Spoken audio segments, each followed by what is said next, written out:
Madam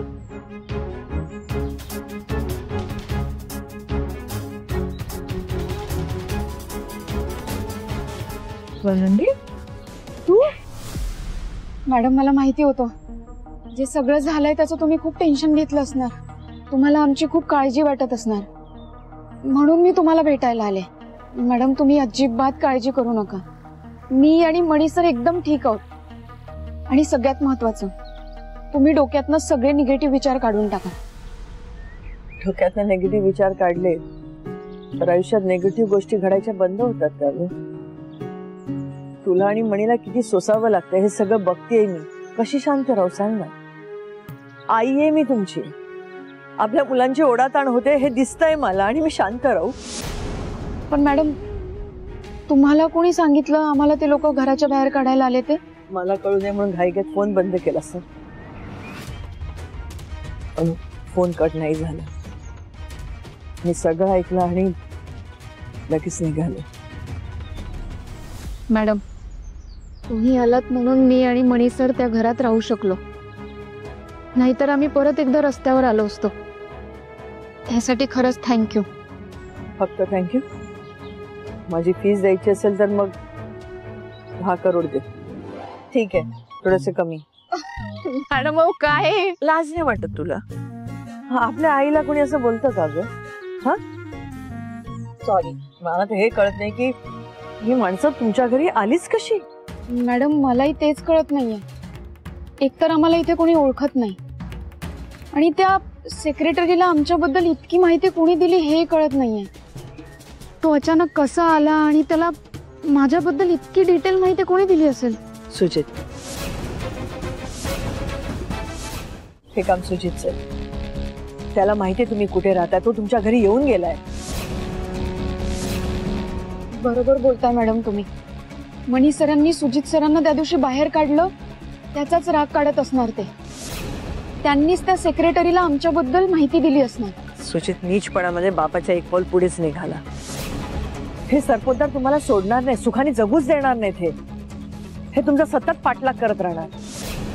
मी अजूनही सांगते तुम्ही हॉस्टेलवर या, पण मणीने ऐकलं पाहिजे ना? मॅडम तुम्ही ऐका माझं, प्लीज इतका विचार करू नका।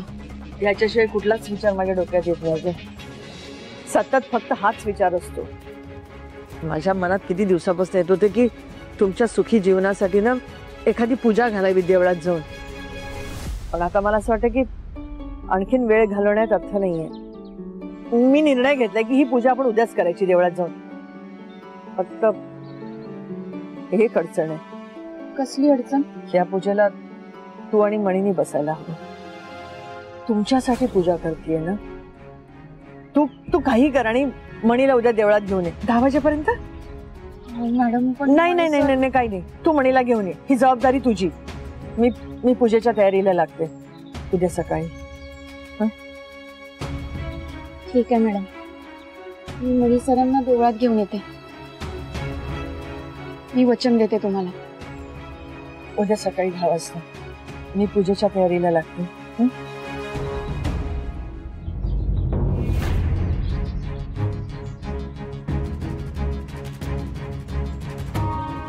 पण मणी सरांना देवळात यायला तयार कशी करू मी?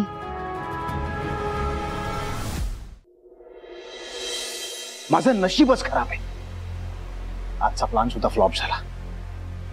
मणी ती स्वानंदी अजूनही त्याच घरात राहत आहेत। मला आधीच माहित होतं तुझा हा प्लान यशस्वी नाही होणार।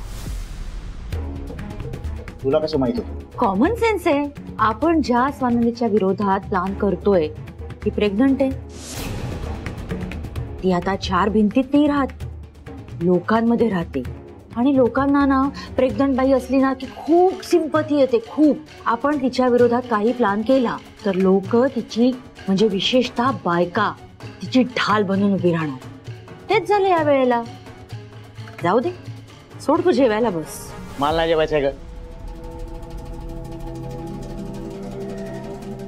तू जेव। हा संचिता, जेव जेव, काय अजून वाढू का तुला? तू जेव, आपले कितीही प्लान फ्लॉप झाले, काही झालं, जगाला आग लागली तरी तू मात्र जेव। नाही जेवा जेवा, तुम्ही जेवा, नको जेवाय। जोवर त्या मणी आणि स्वानंदीचं काही करत नाही ना तोवर हा सुजित सरपोतदार हात नाही मानणार। त्याला बाहेर काढलं तिथून नाव नाही लावणार मी सुजित सर पुरता. अरे लोकांचं बघायच्या ऐवजी तुम्ही दोघं स्वतःच बघा. सुजित, मणी आणि स्वानंदीसाठी जेवढं प्लॅनिंग करतोयस तेवढं तुम्ही प्लॅनिंग करा. म्हणजे इकडे बस. मला नाही जेवायचं आहे का? बस, मी सांगतेय ना.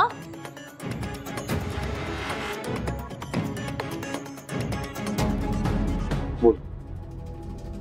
मम्मा, काय कसलं प्लॅनिंग? संचिता, तुमची फॅमिली पुढे वाढवायचं प्लॅनिंग. काय ग संचिता, किती महिने झाले लग्नाला? अजून काहीच न्यूज नाही. अगं सुजितसाठी आम्ही देवीकडे साकडं घातलं, नवस केला, तेव्हा कुठे? मी काहीच करत नाही आता. मम्मा आपल्याला मणी आणि स्वानंदीला त्रास द्यायचे आणि आमचं ह्याचा काय संबंध एकमेकांशी? संबंध आहे. त्या स्वानंदीचा 7वा महिना चालू आहे. तिचं होणारं मूल कोण असेल? मुलगा असेल किंवा मुलगी असेल मम्मा, काय प्रश्न आहे? अरे गाढवा, तुला काही कळतंय का? संचिता, शिकवायला अक्कल जरा. मणी कोण आहे ह्यांचा हे कळलंय आपल्याला. वारसदार, आणि तोही तुझ्या आधीचा. मग त्याच्या बायकोला म्हणजे स्वानंदीला मुलगा किंवा मुलगी काही होईल, ते कोण होणार? ह्यांचं वारसदार. उद्या जाऊन मणी आणि स्वानंदीने प्रॉपर्टीवर हक्क मागितला तर काय करायला लागेल? आपल्याला त्यांना त्यांचा हिस्सा द्यावा लागेल. आणि मग तुमच्या हातात काय उरणार? फक्त फ्लॉप प्लॅन्स. नाही मम्मा, काही झालं तरी मी हे असं नाही होऊ दे. हे होऊ द्यायचं नसेल तर मी सांगते त्याप्रमाणे वागा. कधीपासून सांगते पण तुम्ही ऐकतच नाही. हा विषय काढला की तुझी नकार घंटा चालू होते. हे बघा, तुम्हाला दोघांना अपत्य प्राप्तीसाठी गुरुजींनी पूजा सांगितली. मी आता फोन करून विचारते गुरुजींना कोणता मुहूर्त चांगला आहे. आलेच मी.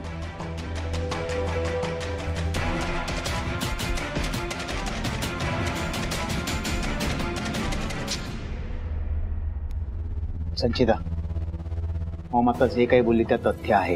हे बघ, मला असं वाटतंय की बाळाचं आपणही आता मनावर घेऊया.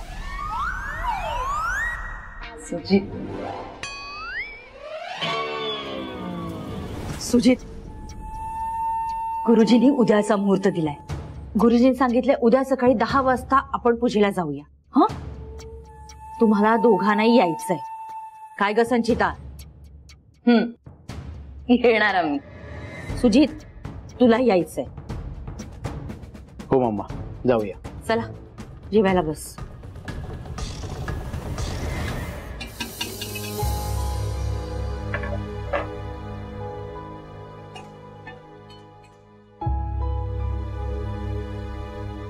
अजून का नाही आल्या?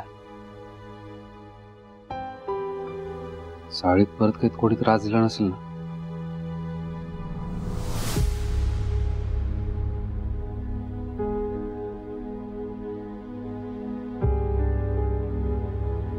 आनंदी, काय हे? किती वेळ? आणि तुम्ही हे द्यायला गेला होता ना, मग परत का घेऊन आला? स्वानंदी, मला सांगा, चाळीत कोणी त्रास तर नाही दिला ना? नाही म्हणे सर. नक्की? मग मी हे द्यायलाच गेले होते, पण काय? पण ती बाईच घरी नव्हती. मी बराच वेळ वाट पाहिली, म्हटलं देऊन जाईल, पण ती काय आलीच नाही. म्हटलं किती वेळ वाट बघणार, म्हणून मग मी निघून आले. आनंदी, काय तुम्ही? मी किती घाबरलो होतो. बरं ते काय नाही, तुम्ही जा, मस्त फ्रेश व्हा. मी तुमच्यासाठी मस्त मुगाच्या डाळीची खिचडी बनवली. जा. मनीसराव, तुम्ही कशाला केली? मी आल्यावर केली असती की.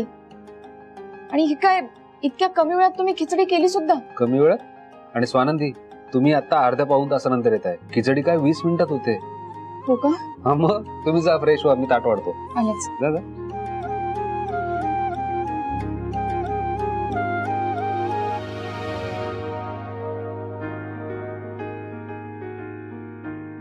ही घ्या गरमागरम मुगाच्या डाळीची खिचडी.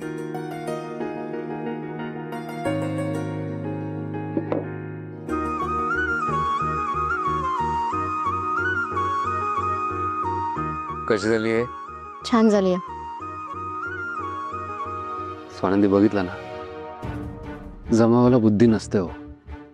म्हणजे एखाद्या जमावात एखादा व्यक्ती कितीही विचारी असला, कितीही शांत असला, तरी सुद्धा तो जमावात गेल्यानंतर अविचारीच होतो.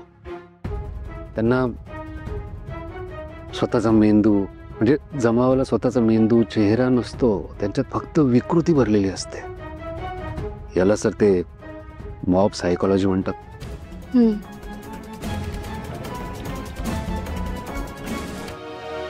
स्वानंदी, हे बघा, तुम्ही नका इतका विचार करू. मी बोललो ना तुम्हाला की आज जे काही घडलंय, इथून पुढचे काही दिवस तुमच्या डोक्यात ते राहणार आहे. पण तुम्ही खरंच नका विचार करू. मणी सर, खरं तर या सगळ्याचा विचार मी करतच नाहीये. मग? म्हणजे बघा ना, आपल्या आयुष्यात इतकं काय काय घडतंय. आपला संसार सुखाचा व्हावा यासाठी देवळात पूजा करायला हवी. म्हणजे आपल्या आनंदात भर पडावी यासाठी पूजा करायचा विचार आला मनात. मणी सर, तुम्ही याल ना मंदिरात? मणी सर,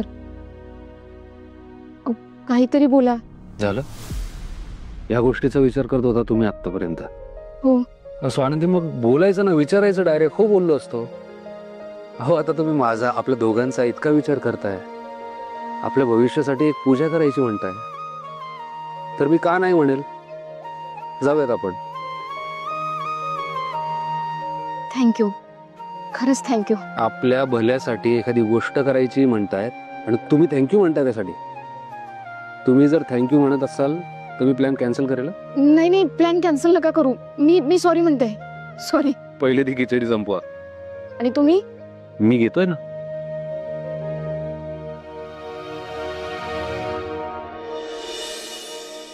आज फळं, प्रसाद, नारळ, तामण आणि हळद कुंकू, अगरबत्ती आणि ही फुलं. किती दिवसापासून मनात होतो पूजा करायची. शेवटी उद्याचा मुहूर्त सापडला. हसतोयस का माझ्याकडे बघून?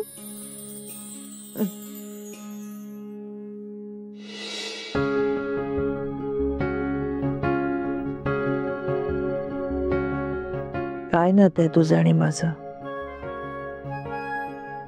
तू बाळकृष्ण, आणि तरी सुद्धा मी तुझ्यावर चिडते, रागवते.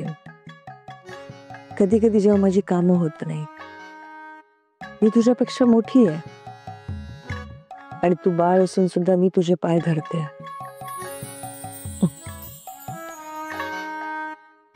असं सगळ्यांना सांभाळतोस. काय लीला करतोस तू? मी माझ्या व्यथा सगळ्या तुला सांगते. तुझ्याचकडनं आशीर्वाद मागते. तू बाळ आहेस, पण कधी कधी मायबाप होऊन मला आशीर्वाद देतोस. सगळ्या भक्तांना कसं सांभाळतोस तू? माझ्या सगळ्या इच्छा पूर्ण करतोस. उद्याची पूजा नीट होऊ द्या. आशीर्वाद दे हा, मला सुद्धा आणि स्वानंदी आणि मणीला सुद्धा. त्यांचा संसार सुखाचा होऊ दे, आनंदाचा होऊ दे. त्यांनाही तुझी साथ लाभू दे. हीच तुझ्या चरणी प्रार्थना.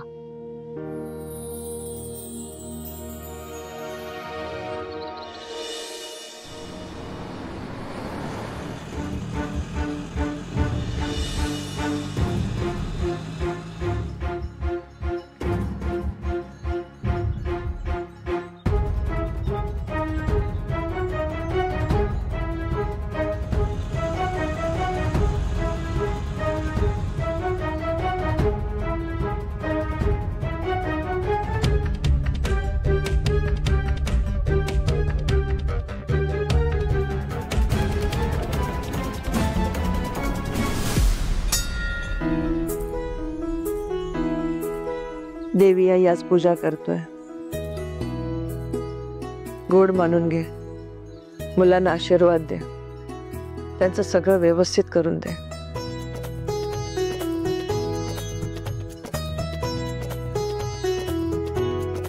सर्व काही ठीक होणार. तुम्ही अजिबात घाबरू नका. आपण फक्त निमित्त पूजा विधी देवी सर्व करूनच घेणार. आपल्या मनात सच्चा भाव हवा. पाया पडते. आयुष्यानुभव इच्छित मनोकामना सफल. पूजेची सर्व तयारी झाली आहे. मुलांना बोलवा पूजेसाठी. येतील इतक्यात. हो, रोज पुढे मागे झालं तर चालू शकते, पण आज आपली पूजा आहे.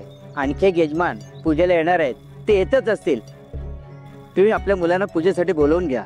हा, मी बोलते.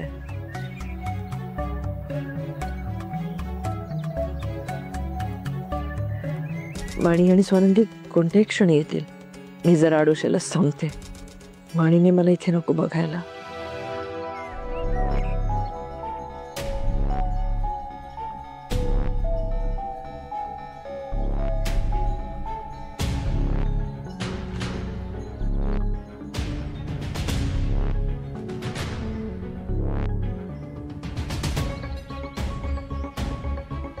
इथेच आडोशाला उभी राहते. स्वानंदी आली कशी नाही अजून.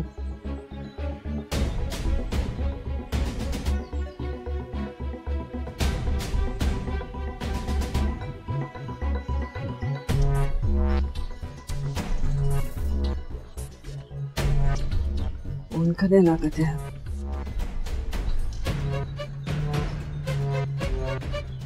सुजित, सुजित, किती वेळ. आलो. गाडी चलो. करायला वेळ लागते.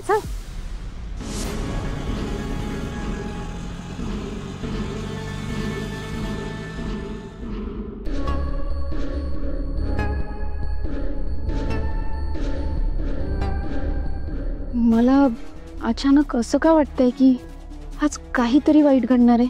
मणी सर आणि वॉर्डन मॅडम एकमेकांच्या समोर तर येणार नाहीत ना. आणि तसं जर झालं तर मणी सर पूजा न करताच निघून तर नाही ना जाणार.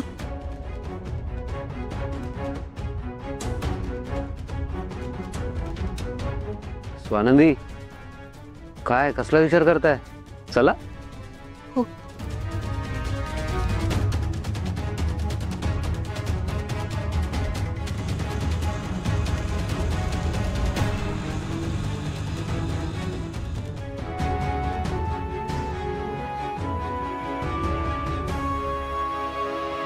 काय कसला विचार करताय तुम्ही? काही नाही. स्वानंदी, जे मनात आहे ना ते बोलून जा. काय नाहीतर मग असं विचारांमध्ये अडकत राहाल तुम्ही.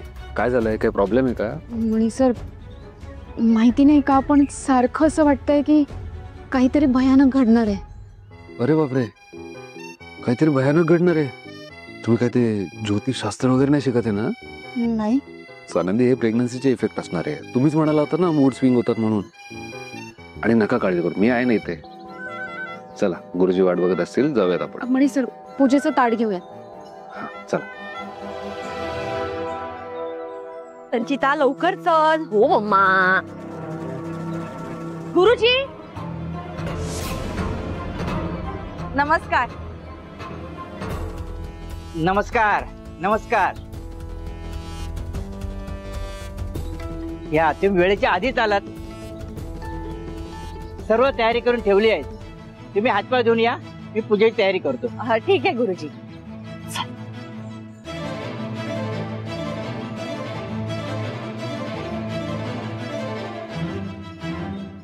पूजेला बसणार जोडपा अजून आला नाही का? त्यांना लवकर बोलवून घ्या. तोपर्यंत हे फुलांचं ताट तिथे नेऊन ठेवा.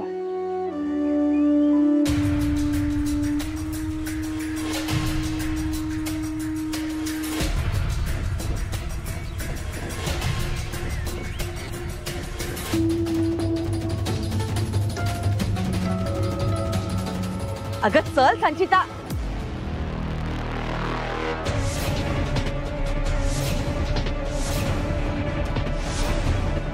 ही बाई इकडे काय करतेय? हे इकडे काय करतेस तू? तुमच्यासारख्या बायकांना मंदिरात यायला बंदी केली पाहिजे. इकडे येऊन इकडचं पावित्र्य भंग करता तुम्ही. आणि आमच्या पूजेचं ताट तुझ्या हातात काय करताय? अगं त्या सामानाने पूजा केली ना, आम्हाला नरकात सुद्धा जागा मिळणार नाही. गुरुजी, गुरुजी,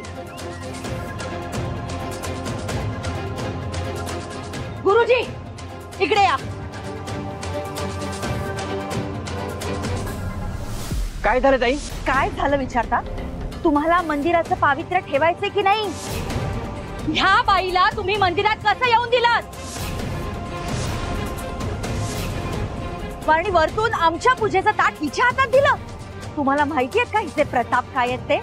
तुम्हाला कळलं ना, तुम्ही आयुष्यात तोंड नाही बघणार हिचं. श्रीमंत लोकांना नादी लावतात ह्या बायका फक्त पैशासाठी. हेच धंदे करतात फक्त आयुष्यभर. एक मिनिट.